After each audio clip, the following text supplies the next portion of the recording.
Alright, so today it's day 29. What I did today mostly was regarding scheduling. I am reviewing a specific type of scheduling, which is called, it's like a simple variant in which you have only one machine and you have n tasks, and the decision you want to optimize, it's the completion time of each job, and what you want, it's the actual order of which the jobs are processed.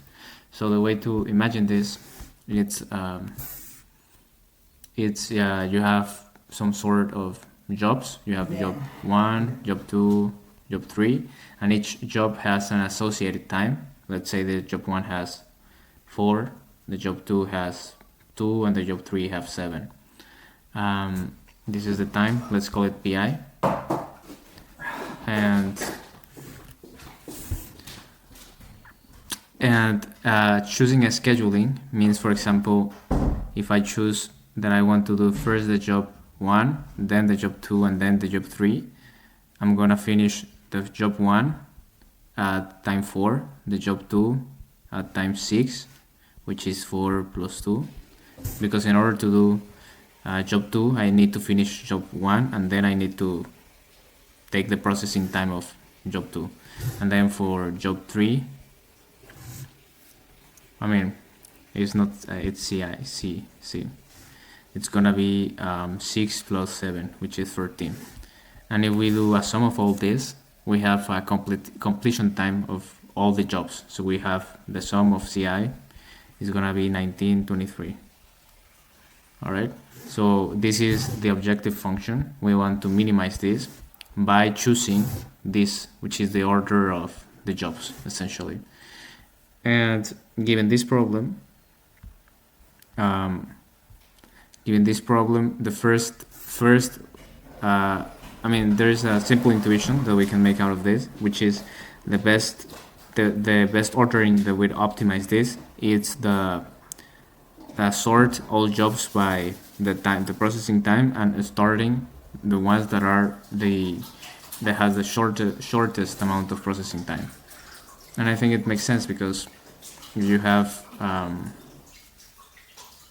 it's like a compound effect, like a cascade. You have one job that takes 10 and another job that takes 1. The completion time, if you choose the order 1, 2, it's gonna be 10, and then the second is gonna be 10 plus 1, which is 11. So the total amount of time is 21. But if you choose 2, 1, the completion time is gonna be 1, and the other is gonna be 1 plus 10, which is 11. So the total completion time is 12. So this is more optimal. And the intuition is that we are gonna wait as much as the previous job took to be completed. So that's why we want to sort it by completion time. And this method is called Smith algorithm, and you can extend this intuition into weighted, like what would happen if I want a completion, I want a job. I not only care about the amount of completions I have per job, but also like a penalization if a job has more priority than others, and you have a weight. So you compute the ratios and sort by ratios, and that's it. With this, you can also you can prove this Smith algorithm, the intuition. In order to prove it, it goes something like this. You specify the completion time as a sum of the starting time plus the PI, and then CJ, which is basically you make a reduction of the algorithm into a pairwise local comparison. Then you compute both of the times and make an inequality. And once you solve it, you know that you can always swap the certain ordering that will optimize the total sum, and that's it. And what else? I also saw about the difference between SPT and WSPT, which the latter is just the weighted intuition. And there is also like a proof about preemption, which preemption in essence is what happens if you add the possibility for the jobs to be interrupted and later started again.